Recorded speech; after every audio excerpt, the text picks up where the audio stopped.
এখানে উপস্থিত অনেকেই আছেন যারা শহীদ রাষ্ট্রপতি জিয়াউর রহমানের ঘোষণা শুনেছেন, ওনার সাথে রাজনীতিও করেছেন, জীবদ্দশা ওনাকে দেখেছেন।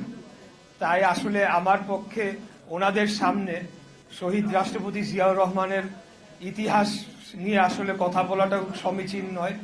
আমি আমার জেনারেশনের পার্সপেক্টিভ থেকে, দৃষ্টিকোণ থেকে শহীদ রাষ্ট্রপতি জিয়াউর রহমানকে আমরা কিভাবে দেখি সেই বিষয়ে কিছু বলতে চাই, এবং সমসাময়িক কিছু বিষয় উঠে এসেছে সেই বিষয়ে একটি কথা বলতে চাই। আমার বাবা বীর মুক্তিযোদ্ধা ছিলেন, জনাব সাদেক হোসেন খোকা। তো ওনার বেশ কিছু মুক্তিযুদ্ধ সম্পর্কিত বক্তব্য এবং আলাপচারিতা আমি বিভিন্ন সময় শহীদ রাষ্ট্রপতি জিয়াউর রহমানের কথা জানতে পেরেছি। উনি সবসময় বলতেন যে যেখানে যখন সারা বাংলাদেশের মানুষ তৎকালীন সময়ে মার্চ মাসে একটি স্বাধীনতার ঘোষণার জন্য অপেক্ষা করেছিলেন, রাজনৈতিক নেতৃবৃন্দের দিকে তাকিয়েছিলেন, সেখানে তারা ব্যর্থ হয়েছিলেন। এবং তখন একজন ৩৬ বছর বয়সী মেজর র্যাঙ্কের অফিসার শহীদ রাষ্ট্রপতি জিয়াউর রহমান তিনি পরিকল্পনা মাফিক একটি স্বাধীনতার ঘোষণা দিলেন। তিনি কালুরঘাট বেতার কেন্দ্র সেটিকে নিয়ন্ত্রণে নিয়েছিলেন। ওনার ঊর্ধ্বতন যে পাকিস্তানি অফিসার তাদেরকে তিনি বন্দী করেছিলেন। যে একটা পরিপূর্ণ স্বাধীনতার ঘোষণা, যেখানে তিনি নিজেকে রাষ্ট্রপতি হিসেবে তিনি বিশ্বের অন্যান্য দেশগুলো চেয়েছিলেন, অস্ত্র চেয়েছিলেন, এবং যুদ্ধের জন্য সারা বাংলাদেশের সকল সশস্ত্র বাহিনী, তৎকালীন ইবিআর এবং অন্যান্য পুলিশ বাহিনী সহ সকল যে বাহিনী তাদেরকে মুক্তিযুদ্ধের আহ্বান জানিয়েছিলেন। সেই আহ্বান যখন বাংলাদেশের সাধারণ মানুষের কানে পৌঁছালো, আপনারা নিশ্চয়ই কি নাম, আমি আজানের পরে বক্তব্য দিব নাকি? আচ্ছা, একজন যখন 25শে মার্চ কাল রাতে হানাদার বাহিনী যখন সাধারণ আমাদের যে রাজারবাগ পুলিশ লাইন থেকে শুরু করে ঢাকা ইউনিভার্সিটিতে, যেটা আমার বাবার মুখে শুনেছি, যখন ঝাঁপিয়ে পড়েছিল, তখন একজন সেনাবাহিনীর কর্মকর্তা, যিনি যে র্যাঙ্কেরই হোক, তার মুখের থেকে একটা ঘোষণা যখন সারা বাংলাদেশে ছড়িয়ে পড়ল, মানুষের মনে তখন একটা উৎসাহ, উদ্দীপনা, এবং বিভিন্ন ক্যান্টনমেন্ট থেকে যারা অফিসাররা ছিলেন, সৈনিকরা ছিলেন, তাদের মধ্যে একটা উৎসাহ, উদ্দীপনা, একটা সাহস পেল, এবং তারা সকলেই শহীদ রাষ্ট্রপতি জিয়াউর রহমানের আহ্বানে রিভোল্ট অর্থাৎ বিদ্রোহ করে যুদ্ধে যোগদান করলেন। আরেকটি বিষয় উনি সবসময় উল্লেখ করতেন যে একজন সেনা অফিসারের রিভোল্ট অর্থাৎ বিদ্রোহ করার অর্থাৎ নির্ঘাত কোর্ট মার্শালের মাধ্যমে মৃত্যুদণ্ড, এটা জেনে শুনেও উনি ৩৬ বছর বয়সে এরকম একটি সিদ্ধান্ত নিয়েছিলেন, এরকম একটি ঘোষণা তিনি ড্রাফট করে সেটি দিয়েছিলেন। তার যে সাহস, তার যে সাহসিকতা, সেটা আসলে বারবারই আমরা মুগ্ধ হয়ে সবসময় শুনে এসেছি। ইতিহাসের পাতায় সেটি স্বর্ণাক্ষরে অবশ্যই লেখা থাকবে। আমি আরেকটি ছোট্ট ঘটনা, ছোট্ট না, এখানে আলোচনায় উঠে এসেছে যে বিগত ফ্যাসিস্ট স্বৈরাচারের আমলে 2021 সালে সম্ভবত শহীদ রাষ্ট্রপতি জিয়াউর রহমান ওনার যে খেতাব বীর উত্তম, সেই খেতাবটি কেড়ে নেওয়ার একটি আলোচনা তখন সামনে এসেছিল, যেটি পরবর্তীতে বাস্তবায়ন হয় নাই। কিন্তু তৎকালীন মুক্তিযুদ্ধ বিষয়ক মন্ত্রী, এখন সম্ভবত জেলে আছেন, আকম মোজাম্মেল হক, তার নির্দেশনায় জাতীয় মুক্তিযোদ্ধা কাউন্সিল, জামুকা, আমার যতটুকু মনে পড়ে খবরের কাগজে, তখন এই বিষয়টি উত্থাপন করা হয়। তার প্রতিবাদে বিএনপি, আমরা এই প্রেস ক্লাবে, এই যে আজকে আমরা যেখানে মিটিং করছি, এখানে আমরা একটা প্রতিবাদের একটা বিশাল বড় একটা প্রতিবাদ সভা করেছিলাম। যেই প্রতিবাদ সভায় তখন আমাদের সভা আমরা শেষ করতে পারিনি, তখন আমাদের উপরে পুলিশি যে আক্রমণ করা হয় এবং আমাদের উপর হামলা করে আমাদের অনেক নেতাকর্মীদের গ্রেফতার এবং আহত এবং রক্তাক্ত করা হয়। আমিও সেখানে সশরীরে উপস্থিত ছিলাম, এবং সেদিন সম্ভবত একটা ঘটনা ঘটেছিল, আমি একজনকে উদ্ধার করে নিয়ে এসেছিলাম। ওই ঘটনাটি আমাকে অনেক সময় মনে করিয়ে দেয় বিভিন্ন জায়গায় গেলে। তো যার কারণে আজকের যে আলোচনা, সেটার সাথে রেলেভেন্ট দেখে আমি বিষয়টি উত্থাপন করলাম। আমাদের এখানে কয়েকটি কথা বলা হয়েছে যে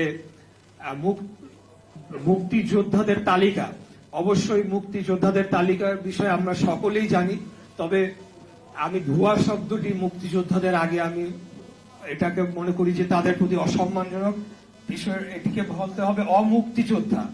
বিগত ফ্যাসিস্ট স্বৈরাচারের আমলে অনেক অমুক্তিযোদ্ধাদেরকে তালিকাভুক্ত করা হয়েছিল এবং বর্তমানের মন্ত্রণালয়ের হিসাব অনুযায়ী 1,93,000 সামথিং এই গ্যাজেটভুক্ত মুক্তিযোদ্ধা তালিকায় অন্তর্ভুক্ত করা হয়েছে। এই বিষয়ে আপনাদেরকে বলতে চাই, এই কাজটি জাতীয় মুক্তিযোদ্ধা কাউন্সিল অর্থাৎ জামুকা এই সংস্থাটি করে থাকে। তারা যখন মন্ত্রণালয়ে সুপারিশ পাঠায়, তাদের সুপারিশের ভিত্তিতে গ্যাজেটভুক্ত করা হয় অথবা গ্যাজেট বাতিল করা হয়। আমরা মাত্র 30 দিন হলো আমরা সরকার গঠন করেছি, তো এর মধ্যেই বেশ কয়েকটি আবেদন এসেছে, কয়েকটি গ্যাজেট বাতিলও করা হয়েছে এবং 2-1 জনকে অন্তর্ভুক্ত করা হয়েছে। তো আমরা বলতে চাই যে আগামী দিনে অবশ্যই আমরা এই বিষয়ে জোরালো পদক্ষেপ নেব, কারণ আমরা মনে করি যে মুক্তিযুদ্ধের তালিকায় অন্তর্ভুক্ত করার মাধ্যমে মহান মুক্তিযুদ্ধকে অপমানিত করা হচ্ছে, মুক্তিযোদ্ধাদেরকে অপমানিত করা হচ্ছে, তাদেরকে এক প্রকার হেয় প্রতিপন্ন করা হচ্ছে এবং মুক্তিযোদ্ধাদের নামের আগে মুক্তিযোদ্ধা শব্দটির আগে ভুয়া শব্দটি যুক্ত হয়ে গিয়েছে, যেটা আমি একজন মুক্তিযোদ্ধার সন্তান হিসেবে কোনোদিনও মনে করি না যে এটাকে প্রশ্রয় দেওয়া উচিত। আমরা আমাদের যে মাননীয় মন্ত্রী মহোদয়ের সাথে এই বিষয়ে কথা বলেছি। আমাদের মাননীয় প্রধানমন্ত্রী উনি নিজেও একজন মুক্তিযোদ্ধার শুধু সন্তান নয়, স্বাধীনতার ঘোষকের সন্তান। তাই আমরা এই বিষয়ে অবশ্যই সিরিয়াসলি আগামী দিনে কাজ করে যাব। আর আজকে অনেকগুলো বিষয়ে আপনাদের অভিযোগ উত্থাপন করেছেন, যেটা অবশ্যই আপনারা করবেন, অভিযোগ উত্থাপন করতেই হবে। কিন্তু আমি আপনাদেরকে একটা কথা মনে করিয়ে দিতে চাই যে সরকারটি কয়দিন হলো গঠন হয়েছে আপনারা একটু ভেবে দেখেন। তো আমাদের পক্ষে আমাদেরকে তো একটু সময় দিতে হবে। আমরা আন্তরিকভাবে কাজ করে যাচ্ছি, চেষ্টা করে যাচ্ছি। আপনারা জানেন যে এখন বৈশ্বিক যে পরিস্থিতি, সেই পরিস্থিতিতে বর্তমানে জ্বালানির যে অবস্থা, সেটিকে ট্যাকেল দেওয়ার জন্য আমি মনে করি অত্যন্ত সফলভাবে আমাদের সরকার সর্বোচ্চভাবে দায়িত্ব পালন করে চলেছে। যার কারণে এখন পর্যন্ত আমরা কিন্তু এই সংকটটি ভালোভাবে মোকাবেলা করতে পারছি। আমাদের মাননীয় মন্ত্রী মহোদয় আরো এই বিষয়ে আপনাদেরকে তথ্য দিবেন। তবে আমি যেহেতু ক্যাবিনেট মিটিং এ উপস্থিত থাকি, আমাদের সংসদীয় দলের বৈঠকে আমি উপস্থিত থাকি, সংসদেও আমরা উপস্থিত থাকি, তাই আপনাদেরকে আশ্বস্ত করতে চাই যে অন্য যে কোনো সরকারের তুলনায় আমরা মনে করি বাংলাদেশ জাতীয়তাবাদী দল এই 30 দিনের মধ্যে এই সকল সংকট মোকাবেলায় অত্যন্ত সফলভাবে দায়িত্ব পালন করে চলেছে। তবে আমরা এখানে বলছি না যে আমরা অত্যন্ত সন্তুষ্ট।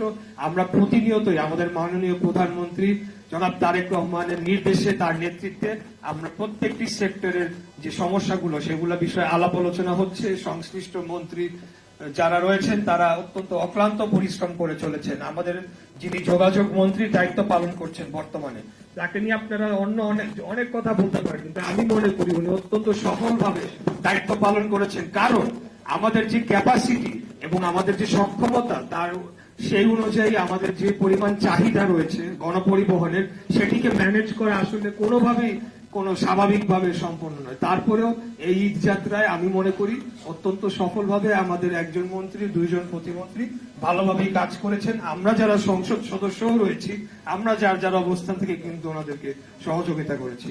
যাই হোক, আর বক্তব্য দীর্ঘায়িত করব না। আপনাদেরকে ধন্যবাদ জানাতে চাই, বিশেষ করে ডক্টরস অ্যাসোসিয়েশন অফ বাংলাদেশকে আমি ধন্যবাদ জানাতে চাই। আজকে আমাকে বিশেষ অতিথি হিসেবে এখানে আমন্ত্রণ করেছেন।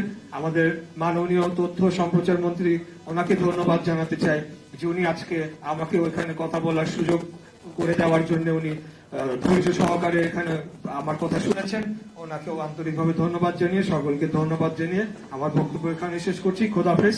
বাংলাদেশ জিন্দাবাদ, বাংলাদেশ জাতীয়তাবাদী দল জিন্দাবাদ। ধন্যবাদ।